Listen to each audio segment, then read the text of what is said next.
श्री स्वामी समर्थ. आज मी तुम्हाला एक छोटीशी कथा सांगणार आहे. ही कथा ऐकल्यानंतर कदाचित अनेक आई-वडिलांच्या आणि मुलामुलींच्या डोळ्यात पाणी येईल. एका गावात एक आई आणि तिची मुलगी राहत होत्या. मुलगी खूप गुणी, शिकलेली, संस्कारी आणि घरातील प्रत्येकाची काळजी घेणारी होती. पण एकच दुःख होतं, तिचं लग्न काही केला जुळत नव्हतं. एक दोन नाही, अनेक स्थळं आली. प्रत्येक वेळी सुरुवातीला सगळं चांगलं वाटायचं, पण शेवटच्या क्षणी काही ना काही कारणाने बोलणी मोडायची. दिवस जात होते, वर्षही निघून गेली. मुलगी हसत होती, पण रात्री उशीत तोंड लपवून रडायची. आईलाही ते तिचं दुःख पाहवत नव्हतं. ती रोज देवाला एकच प्रार्थना करायची, महादेव, माझ्या मुलीच्या आयुष्यात सुखाचा संसार कधी येणार? एक दिवस ती आई महादेवाच्या मंदिरात गेली. पिंडीसमोर बसली आणि रडत रडत म्हणाली, महादेव, मला धनसंपत्ती नको, फक्त माझ्या मुलीच्या चेहऱ्यावरचं हसू परत द्या. तेवढ्यात मंदिरातील एक वृद्ध पुजारी तिच्या जवळ आले. त्यांनी शांतपणे सांगितलं, आई, महादेव भक्तांची परीक्षा घेतात, पण त्याला कधीच सोडत नाहीत.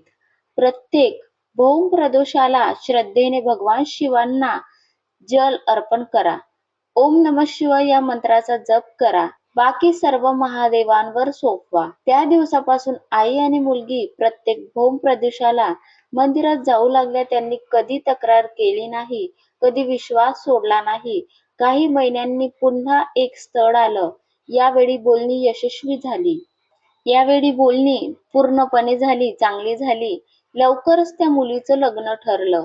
लग्नाच्या दिवशी ती आई पुन्हा महादेवाच्या मंदिरात गेली.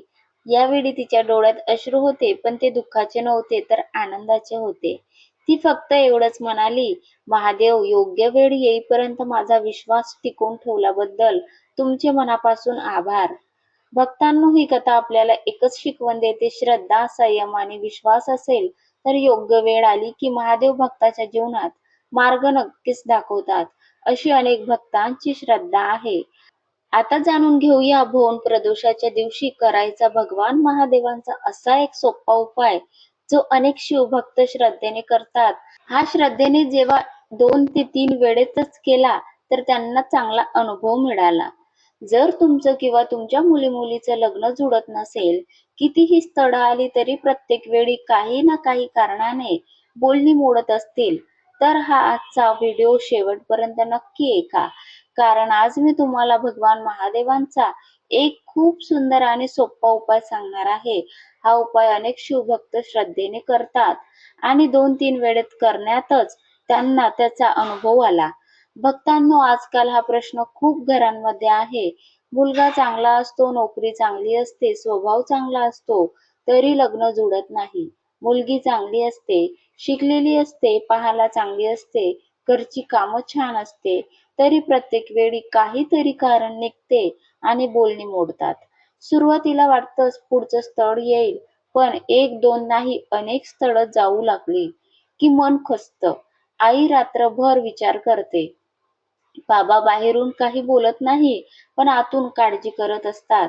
आणि ज्यांचं लग्न व्हायचं आहे त्यांच्या मनात रोज एकच प्रश्न येतो, महादेव, माझंच लग्न का जुळत नाही? माझी वेळ कधी येणार? पण भक्तांनो, अशा वेळी एक गोष्ट कधीही विसरू नका, महादेवांवरचा विश्वास कधी सोडायचा नाही. कारण महादेव भक्तांचा पैसा, रूप किंवा मोठेपणा पाहत नाहीत, ते फक्त भक्ताचा भाव पाहतात. आता उपाय काय आहे ते पाहूया.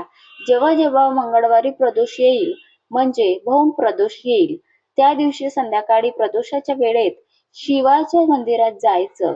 म्हणजे संध्याकाळच्या वेळेस दिवाबत्तीच्या वेळेला जायचं. घरातून तांब्याच्या लोट्यात स्वच्छ पाणी भरून घ्यायचं. मंदिरात गेल्यावर आधी महादेवांचे दर्शन घ्यायचं. त्यानंतर ज्यांचं लग्न व्हायचं आहे त्या मुलाने किंवा मुलीने स्वतःच्या हाताने महादेवांच्या पिंडीवर ते पाणी अर्पण करायचं. पाणी घालताना मनापासून महादेवांना सांगा, महादेव, माझं लग्न जुळत नाही, माझ्या आयुष्यात जे काही अडचणी असतील त्या दूर करा, माझ्यातील काही दोष असतील ते दूर करा, माझ्यासाठी चांगला नवरा किंवा चांगली बायको निवडा, माझा संसार सुखाचा करा. यानंतर ओम नमः शिवाय हा मंत्र 108 वेळा म्हणा. त्याचबरोबर ओम पार्वती पतये नमः हा मंत्र सुद्धा 21, 51 किंवा शक्य असेल तर 108 वेळा श्रद्धेने म्हणू शकता. पार्वतीपतये म्हणजे माता पार्वतीचे पती असलेले भगवान महादेव. भक्तांनो, एक गोष्ट लक्षात ठेवा, माता पार्वतींनाही भगवान महादेव लगेच मिळाले नव्हते. त्यांनी अनेक वर्ष भक्ती केली, तप केलं आणि महादेवांवरचा विश्वास कधी सोडला नाही. शेवटी त्यांच्या भक्तीवर प्रसन्न होऊन भगवान महादेवांनी त्यांच्याशी विवाह केला. म्हणूनच भगवान शिवांना पार्वतीपतये महादेव असं म्हणतात. यातून आपल्याला एकच शिकायला मिळतं, देवाकडे मागितलेली प्रत्येक गोष्ट लगेच मिळत नाही, पण श्रद्धा, विश्वास आणि सातत्य, संयम असेल तर देव योग्य वेळ आली की आपल्या भक्ताची इच्छा पूर्ण करतात. अशी अनेक भक्तांची श्रद्धा आहे. हा उपाय प्रत्येक मंगळवारी करायचा नाही, फक्त जेव्हा मंगळवारी प्रदोष येईल तेव्हाच करायचा. असे सलग 5 भौम प्रदोष पूर्ण करायचे आहे. अनेक भक्त सांगतात की त्यांनी हा उपाय श्रद्धेने केला आणि त्यांना चांगले अनुभव आले. काहींची लग्नाची बोलणी सुरू झाली, काहींना चांगली स्थळं मिळाली, तर काहींच्या मनाला खूप शांती मिळाली.